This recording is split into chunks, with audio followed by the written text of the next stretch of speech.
What's up, Coach? What's up, Professor? How are you? I'm good, man. So I'm here at the Academy with Coach Tony. We've been trying to do something like this for quite some time, but our beloved Coach Tony is not the most technologically savvy guy, so the last attempt didn't really work out.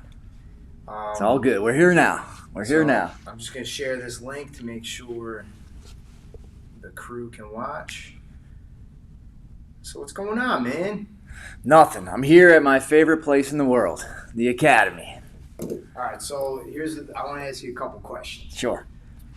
First things first, because it might be a mystery for some people. Like, you grew up in the martial arts like I did, right? Yes, sir. Yes, sir. What'd that look like? It was...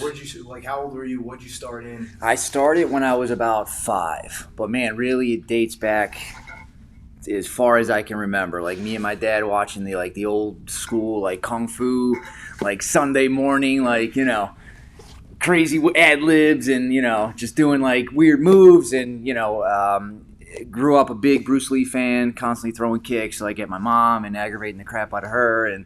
And my dad immediately saw that it was an interest of mine, so he enrolled me in Taekwondo.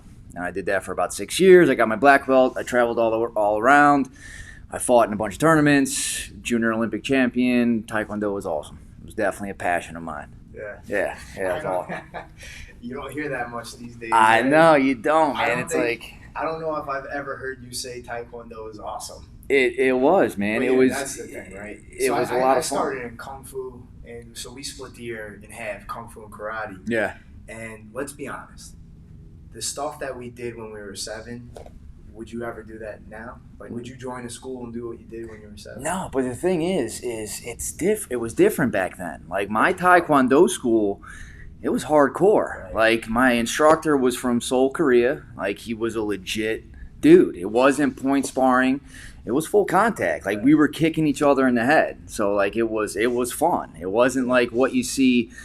I think kind of nowadays it's a little watered down, right? I mean, it's kind of a shame, but it was a different animal back in the day. Yeah. It was. Dude, some of the toughest guys that I know. So, my uncle, he knows so many martial artists. And we do too. Like, now we've been in the business for a while. Yeah. And he always said that the guy who kicked the hardest was one of his buddies. Palangi is his name, and he's a Taekwondo guy. Yeah. But, like, back in the day, like, the Taekwondo guys kicked harder than anybody, and it was serious stuff. I don't know. What do you think happened? I don't know, man. And look, let's be honest. I don't want to be one of these jiu-jitsu guys that bashes other martial arts.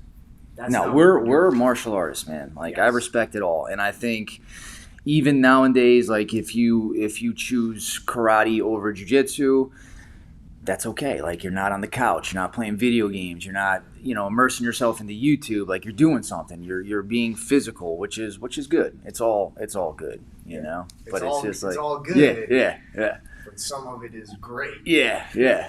So you did, like, the typical, started when you were like 5 or 6. You did Taekwondo, and that turned into what? It turned into Kyokushin, which is serious. That's like the George St. Pierre black belt. Like, it was pretty cool. It was as close to MMA as you can possibly get. Right. But man, I remember if somebody doesn't know Kyokushin, you guys were like full contact sparring. Full contact. Just not punching. I remember my first day of class like it was yesterday, coming from a Taekwondo background. My hands were down. And I remember that first punch, man, right to the nose. I was like, they hit you in the face. Right in the face. Oh, it was full contact. I mean, we had like gloves on, but I mean, we were kicking below the waist, which was different, which was cool. I remember my first leg kick. I was like, oh my God. But yeah, man, I remember it was like within the first 10 seconds of my first sparring match. Like, my hands are down, I'm bouncing around, and all of a sudden it was just like I ate a straight right to the face, and I was like, wow. It was a wake up. It was a wake up call, man. It was a wake up call, but it was cool. Why did you go from Taekwondo to Kyokushin? So there was a little bit of, I guess, lag time between Taekwondo and Kyokushin because I found other sports. So that was kind of like the end of Taekwondo, which if I can go back, like, I would have rode out Taekwondo longer. I would have been like in the real Olympics. Like, I really think I had that shot. But then I started playing basketball and football and baseball, and then martial arts kind of fell to the wayside for a little bit. And then I picked Kyokushin up in high school. And that's what I did through high school, just because I needed it. Like the sports were great, but it didn't feel like there was a void like that I needed to fill, and it was through martial arts. Yeah. No, I get that. My kind of journey almost mirrors that completely. So I didn't start till I was like 6 or 7, and then when I was like 10, 11, started playing football, baseball, and I tried doing both, and then it turned into, all right, I won't do karate for the football season, and I'll go right back. And then I'll go right back, turned into 3 years goes by. Yeah. But then, I'm back, and then lacrosse, and then I go, and, same thing, high school hits, and there's just that something was in there. I know. Like hitting people in lacrosse didn't feel the right way. I know. And you never, coaches in sports are great. Like they're great mentors and you look up to them, but it's a different thing when it's like your martial arts instructor. Like, I agree. I miss that. Like coming back to that felt incredible. All right, so you did Kyokushin. For how long? I did that for a few years, which was cool. But that's what kind of led me to jiu-jitsu, because the Shihan is the terminology in Kyokushin. His like prize pupil will say he started dabbling in jiu-jitsu, and at that time, like I had no idea what it even was. And I remember him just coming in and just like showing like a quick takedown to an armbar, and it was like, wait a minute, what the heck was that? Yeah. And it was like, wow, like it, blew my mind. And that was right around the time where, we were watching like UFC 1 and, we saw Hoist, and it was just like, man, I gotta start doing jiu-jitsu. But it was weird for me because growing up, like my dad was a wrestler, and we used to play fight all the time, and he would like get on top of me, and it was like I'd get super claustrophobic, and like I didn't want anything to do with like the grappling game. Like I was always like a striker, and I didn't like I never wrestled before. I played basketball, all throughout high school. That was during wrestling season, so I never wrestled before. But I knew martial arts. I wanted martial arts to play a part in my life for the rest of my life. I came to a hard decision that I didn't want to get punched in the face. Like, so the next thing was grappling, and here I am. I was able to. Meandering journey to martial arts. Yeah, a lot of guys have the same one where it's like, it was more like you always hear from the karate guys that are like lifelong karate guys that the first time they had somebody mount them, they felt so helpless that it was like a wake-up call. It was crazy. And it's not comfortable. Like being bad in karate is one thing, because like you're not really getting the crap kicked out of you, and you're not getting beat up in jiu-jitsu, but you're never gonna feel more helpless and incompetent than being mounted by somebody who knows how to do jiu-jitsu. But dude, if that's not a driving force, right, to like dive into it fully. Like I remember my first jiu-jitsu class. I thought I was gonna just wreck shop. I'm a fighter. Yeah. I thought I was gonna do awesome, and that wake up call of feeling helpless, of not knowing like, do I turn left? Do I turn right? Like, what do I do? This guy's on top of me. I can't breathe. Like, I want him off. I want to quit.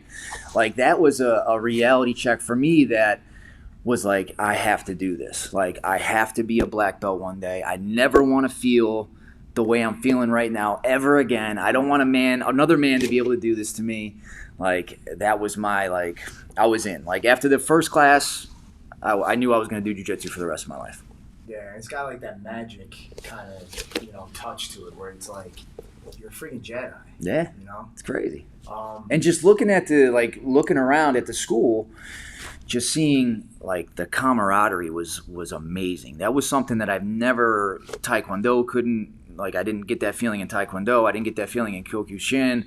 That feeling of like being a true like part of a team, part of a family was like super enticing. Why do you think that is? Do you think because like jiu-jitsu lends itself more to like physicalness, man. Just touching each other. Yeah, that's it. There's more downtime in jiu-jitsu too. There is. Like in a karate class, like when you're done training, you're not going to sit around and bullshit for 20 minutes. You kind of just zip right out, yeah. But I agree with you, man. Like the camaraderie stuff. Let me ask you this. So you've lived. I don't want to make too much of a distinction between the two, but there is the martial arts lifestyle. Yeah. Which I would say, you can name all the cliche things like discipline and focus and confidence and all these things kind of go in the martial arts lifestyle. But living the jiu-jitsu lifestyle does seem a little bit different. It does. Right? It like, does. What are your thoughts? Like, It's jiu-jitsu different. lifestyle. It's different because what makes jiu-jitsu so special. There's a lot of things, right? But the mats don't lie. So there's a certain accountability that you have to hold yourself up to. That it's like nothing comes close to that, right? Like you can't lie in jiu-jitsu. You can't hide in jiu-jitsu. So if you're waking up and you're eating a crappy breakfast and you're not taking care of yourself and you're not drinking enough water, like you're gonna feel it that night, man. You're gonna feel sluggish. You're not gonna be on your A game. You're gonna gas out quicker, you know? So jiu-jitsu, I think, just holds you accountable. Like it makes you want to be a better person overall because you know that you're going to feel like crap. Yeah, you know you're going to feel like crap that night, you know? So when I wake up, I eat a healthy breakfast. I make sure that I'm drinking 2 liters of water a day. You know, I'm staying away from the greasy, fried foods just because of jiu-jitsu. I mean, because I want to be healthy too, right? But I know that if I overindulge, which I'm not, I do from time to time, of course, but I know I'm gonna feel like crap on the mats, you know. Yeah, so, we do this professionally, so we get to see, like, the jiu-jitsu transformation more than anybody. It's a real thing. It's a real thing. We don't try to sell it or anything like that, but the transformation is incredible. It's a real thing, man. You nailed it, though, because it's not that people become a jiu-jitsu guy and they're like, I'm going to turn my life around now. Yeah. It's more like you try a class and it's fun as hell. Yeah. And you want to be good at it. And you immediately see the value in it too. Right. That's the thing. Like there's value from day one. Every time a new student walks in, we're not salesmen, and we talk about this all the time. Like jiu-jitsu speaks for itself. Like from your first day of jiu-jitsu on the mats, you're gonna understand the value behind what we do. Right. You know what I mean? And that's another thing that just sets it apart, like from other martial arts. Yeah. You know. But in terms of like what brings about such a drastic change in people's lives is, it's not that we can necessarily instill all these traits in people. Like, I'm gonna give you this quote and you're gonna feel disciplined now. Yeah. Or we're gonna line up at attention and you're gonna have the utmost focus. It's more like what you said, like you want to be able to like pass battles guard. Yeah, so like you're gonna eat much better, and you want to come to class at noon, so you're not gonna eat a burrito at 10. And it's like initially these small little things that you're gonna see you're changing, just so you can perform a little bit better. Eventually, those become staples of your life. Regular life, yeah, right? without even thinking about it. Like one of the things you get all the time, and let's be honest, man. You and I are fit. Yeah. You and I are disciplined. You and I, can instill change, or we can implement change in our lives pretty easily. Yeah. So if I'm like, dude, if you start doing like, I don't know, some crazy stretch every day, like your guard's getting better. Yeah. Guess we're doing that now. Yeah. And we're kind of different because we did grow up on the mat. So it was always a little bit easier for me to do things that were uncomfortable to create good, lasting change in my life. Right. But keep in mind, like, change is hard. But when you start to see changes in your life, it's a snowball effect. And that's what we see from white belt to blue belt to purple belt to brown belt to black belt. And maybe there is something to it that people that get their black belt had something different in them. Yeah. Maybe. Yeah. But I think a lot of that is they just built up these skills of instilling change and implementing change along the whole, belt spectrum. And then all you got to do is keep on showing up, right? I mean, that's what I tell everybody, man. It's not, there's hard work. You got to put in the work. You got to be dedicated. You have to hold yourself accountable. But anybody can do jiu-jitsu. Like, you don't have to be a freak athlete. You don't have to be in the greatest shape. Like, jiu-jitsu will do that for you. But all you got to do is keep on showing up. What makes for a good student? Like, let's do it like this. Not just a good student. Let's say, not a mat bully, but if you were going to design like an enforcer or somebody who's just going to be a badass on the mat, what would that person look like? It would look like someone who's just, I guess, willing to learn, right? So one of my pet peeves as an instructor, and I'm sure you can relate, is someone that kind of knows it all, right? Like you say you make a correction and they come back with something that, is whatever, is kind of going against what you're saying. So I think like one of the best students is somebody that just steps on the mat, bows onto the mat, and then is like there's a clear slate. You know, like they're just willing to learn. They're willing to absorb everything that you have to say. You know, try it out. And another thing about jiu-jitsu that sets it apart is, you know, everybody's different. So it's not my way or the highway, right? But when you come in and you don't know anything, like you got to learn from somewhere, from something, you know. So Even coming in with a clear slate. Even if you know everything, you gotta learn. Exactly. And then you can adapt, and then you can tweak things down the road. You know what I mean? But I think somebody that's just willing to learn, that's willing to be coachable, is key. It's crucial. Willing to look stupid, willing to admit that they don't know it. Because it's tough, right? Especially as an adult. Like, how many times do you look like a fool throughout your day? Probably not many. Yeah. But then you come to jiu-jitsu, and then it's like, wow. One of the things that, you know, I grew up luckily with my uncle, Thomas Clifford, you know, my mentor. He's the man. I've been blessed, lucky, stumbled into that one. It's my mother's brother. But one of the things he'd always say that we've held on to is, people are scared of getting hurt and looking stupid. And adults are way more scared of looking stupid, which is surprising. Yeah. But then you think back to being in the lunchroom when you're a kid and tripping, and you're like, oh, wow, yeah. I don't like looking stupid. Yeah. It's one of the biggest fears that we have. Yeah. And, I mean, you nailed it by saying, like, you want a perfect student is someone who's not scared to admit they know nothing and look to learn from everybody, but you got to add on to that. And I think, and Ricardo pointed this out to me like a real long time ago, is when you're looking for who's going to be the best after 10 years, is you don't look for the guy that's most flexible or strong or even the toughest. You look for the guy who has the most grit. Yep. The guy who's going to just, like an anvil, like you hammer him and grinding it out. Grinding out, yeah. That was a good example of both of those traits is Coco. I agree. Tyler. I agree. You know, he's a blue belt. He's a Marine. Kind of looks like Captain America a little bit. He does, and he's just willing to take a beating. Yeah. Like I dropped a beating on that guy several times, and he doesn't care how big the guy is. He'll train. Doesn't matter how good the guy is. He'll train. I rolled with Coco the other day. It was probably a couple weeks ago, and we did a no-gi round, and I was on fire. Yeah, I was all over him, and man, he had after the round, he had like the biggest smile on his face, and he couldn't be happier that I was all over him. I was sweating on him. I was trying to rip his arm off.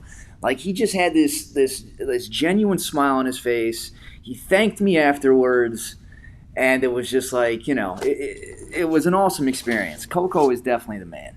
Yeah, and, he's definitely the man. All right, let me ask you this, dude. Let's talk about black belt. What does black belt mean?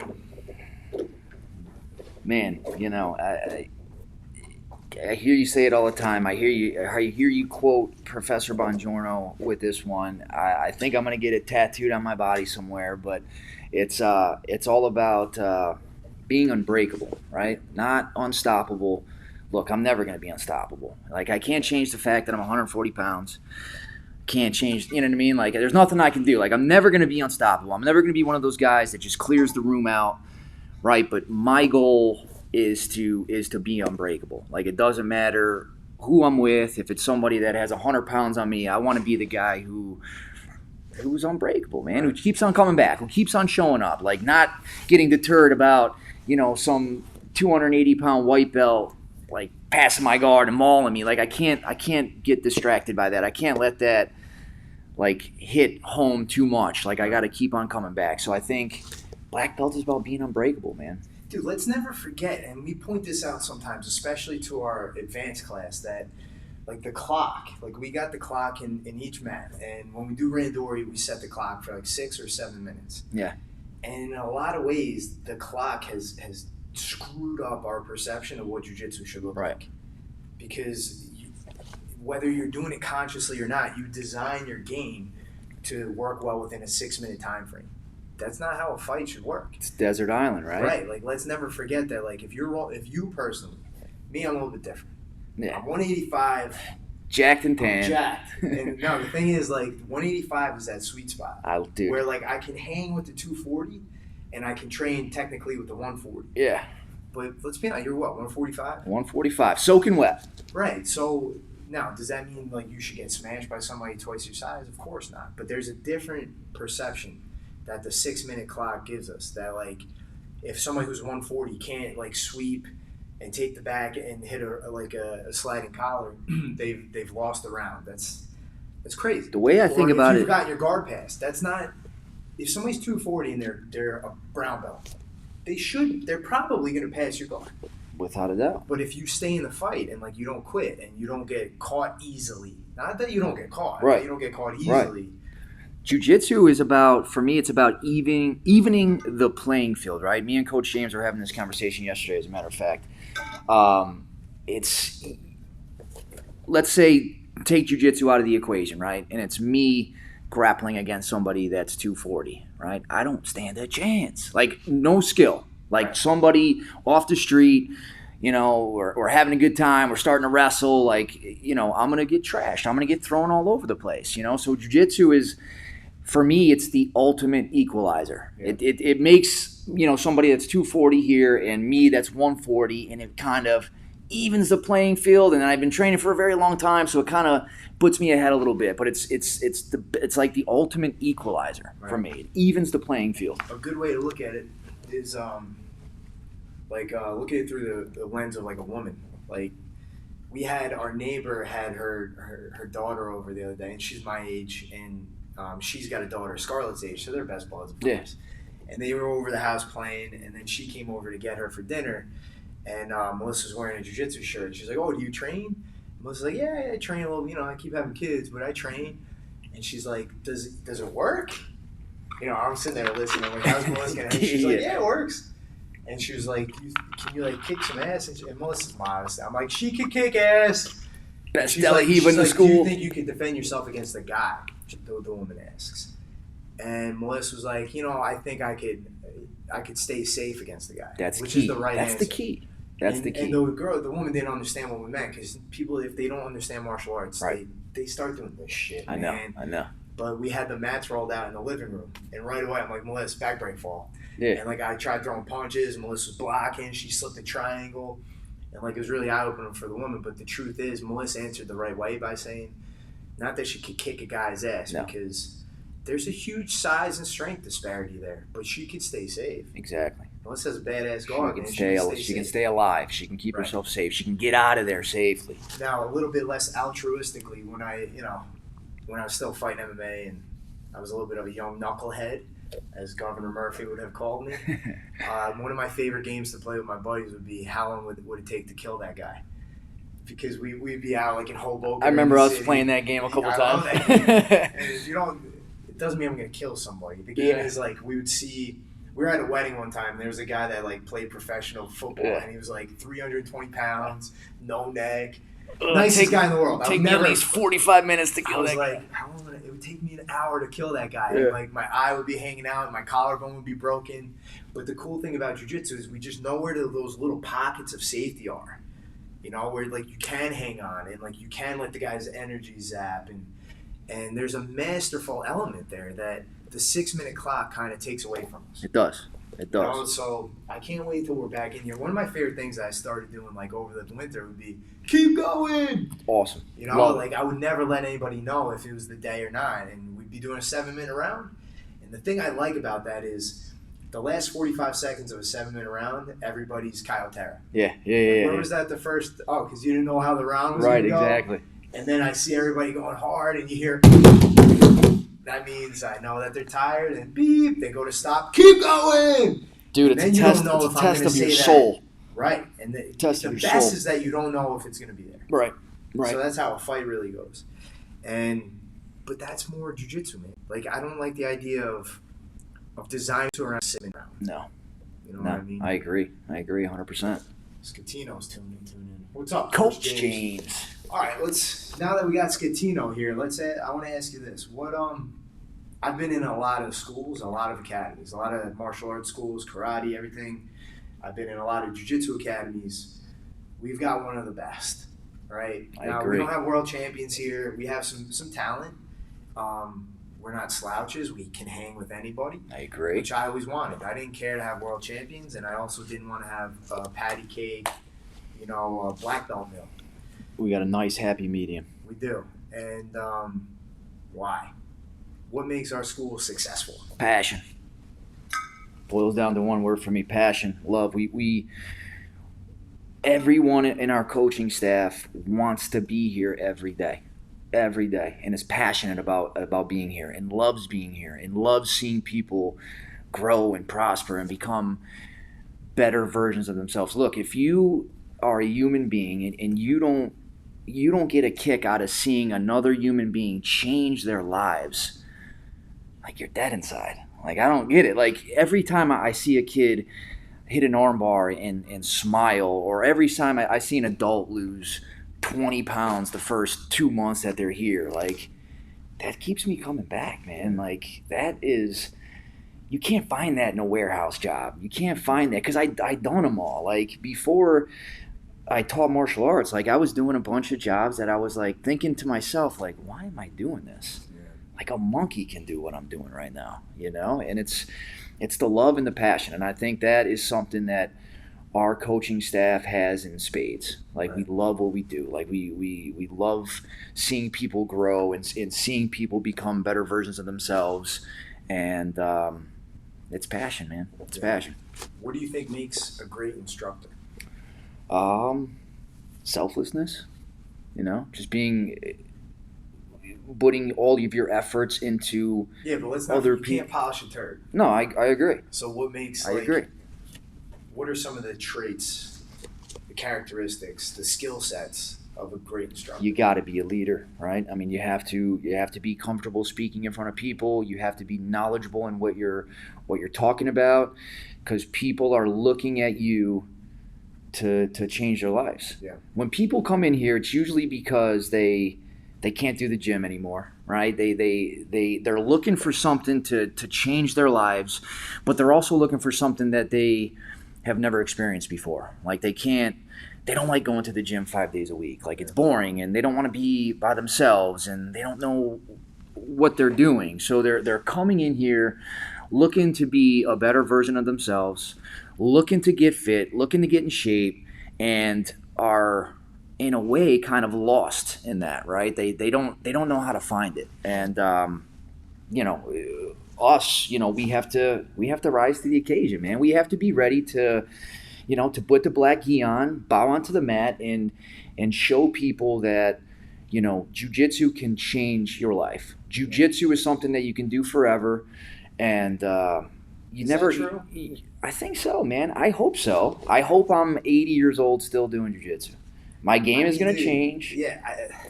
Luckily, we trust each other, so I would train with you when we're 80. Yeah. But let's be honest, man. We're not doing it how we do it now. When No. we're 80. No. But we'll be doing something. Yeah. So I agree with you, dude. Like, we have to be a ferryman, right? Yeah. So people come in. We have to be a superhero. Yeah. I mean, you've told me that several times. Like, the black gi is like our cape. Put on your cape. Cape. Like, get your cape. I used to say it to Max all the time. So me and Max, when we were working in Robbinsville, in Trenton, we'd be dicking around from like 2 in the afternoon to 4, and like we'd be cleaning and like doing backflips on the Swiss balls, and it'd be all fun and games. We were both like young kids, and then the second it was 10 minutes before the first student might show up, get your cape on. Yeah. It's serious time. It's we got to be somebody better than we normally are. And the idea is, like, you're a ferryman, and I used to talk about it all the time, that like, be a ferryman and not a gatekeeper, and it's our job to help ferry people across. And one of the things that you were touching on is, like, people are looking for something, and I think maybe 90% of the times, or maybe even more, the thing that brought somebody in, whether they're bored with the gym or they're listening to Joe Rogan, and Rogan just doesn't shut up about it. Keep going, Joe. It's not it's not what they find something else. Right. I get messages, and you probably do all the time now. I get messages all the time where it's like, man, I came in for this, I expected this, but you did this for me. That place does this for me. And like, I read them to Melissa, and she cries like a baby. Talk about like purpose and fulfillment. We got a special thing, man. Like, we have a special thing. And our instructors, our coaching staff is like, I whenever I talk to other school owners, they always bring it up. And a lot of times they'll use it as an excuse. Like, I'll be trying to help somebody through some of the problems that they're having. They'll be like, yeah, but I don't have a team like yours. I'm like, well, first off, whose fault is that? Yeah, right. You know, yeah. like, I was blessed with a Coach Tony. Like that, you know, Shit, yeah. I lucked out, man. Like, otherwise I would have had to find some 19-year-old kid, yeah. train him for 10 years. But you came in, like, not polished. Yeah, no, I don't know if you remember the first, yeah. like, I do. You know, you had all the tools, and man, that is luck. But most schools have like somebody who can kind of fill that role. You just got to invest in them. But then after that, man, the search never ends, right? We're always looking for strengthening our bench, right? For guys like Allen and Pete and Battle and Rich and Scatino. And what do they all have in common is genuine and sincere. That's it. You know, I don't really care what your armbar looks like. Like, I care about, like, do you hold yourself to a high personal standard? Are you honest? And do you give a shit? Right. Like, if you don't give a shit, then, like, you just don't belong. Dude, our coaches check all those boxes, man. All those boxes. Yeah. You know. And we're good at one thing we are really good at is putting people in the proper role. Yeah. Not everybody can be Coach Tony. Yeah. Not everybody can be Coach Pete. Yeah. I don't want everybody to be Coach Pete. Yeah. Nobody. The truth is, nobody can do what Coach Pete does the same way he does. No. The same way he can't do a lot of things other people do. Yeah. Like, I don't know, land on his hands without blowing out his bicep. We all bring something unique to the table, and that's, I think, another thing that makes us so strong, right? Like, we all have something that we bring, whether it's, you know, Coach Pete, who's just the most likable guy in the world. You know what I mean? I can't be around Coach Pete for more than 2 seconds without wanting to squeeze him, give him a hug. You know what I mean? All the way down to somebody who, like Coach Rich, who's a demon, you know, working out and fitness and nutrition, and he adds that aspect. I mean, look what Coach Rich has done to the morning program, man, and these outdoor workouts, and dude, that's invaluable for us. Yeah. You know, like, we can't. Dude, you know, one word for him is reliable. Yeah, reliable. He's a rock. Dude. Reliable. You know, so I think each member brings something different, but we all have the passion. We all have the love. Like, that's something we definitely all have in common, you know? What's the future of the academy? What's the next 6 months look like? Forget anything that I've told you. Like, wipe that out of your head. How do you see the next 6 months going? You know, I want to say it's in the academy. It's doing what we're doing what we love to do. This makes people healthy, man. Like, that's the biggest thing with this, you know, with COVID and this coronavirus is it's taking out the weak. It's taking out the people that don't care about themselves, you know? And I think what better to make your heart healthy, what better to make your lungs healthy than jiu-jitsu, man? So for me, if the next 6 months are, you know, we're squeaking in classes when we can squeak them in, and we're, you know, we still get the kids in here running around, and, you know, that to me would be awesome. And then we can hopefully build from that and get back to where we were in January when we were on the top of the world, man. Yeah. Dude, the truth is, in terms of like martial arts schools, we're still on top of the world. Yeah. You know, like, we've got still such a strong community.